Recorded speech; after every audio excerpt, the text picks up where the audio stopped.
But if I'm coming to a therapist and Yeah.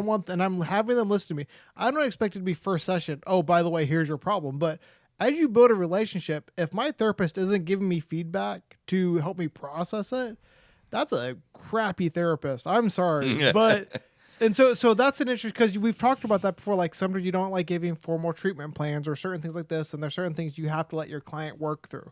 But if I'm coming to you as a client and I need to figure out things out, like to me as a therapist, if you're not giving, hey, based on my professional experience and what you're saying and looking at your body and saying and giving them some sort of a feedback, I don't know. I just feel like there's this weird area in therapy right now that they're so worried about hurting their patients' feelings that they're not actually really Scared to helping. say something out of the Right. way. Yeah, Yeah, I can see so that. I don't know that it's a fear of hurting their feelings, but Or getting I sued or I agree, something. maybe some liability for sure. You don't want to do any damage. I think the thing is, there's a lot of fear about labeling or certainly mislabeling. And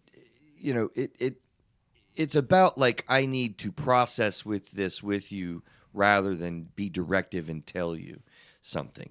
But I think there's interpretation is a different word. I'm not gonna tell you what is going on in your head when I'm just looking at symptoms and figuring out with you what those match up with and what might be. But I am going to interpret a lot. So it really comes with experience. But I couldn't agree, Neil, more.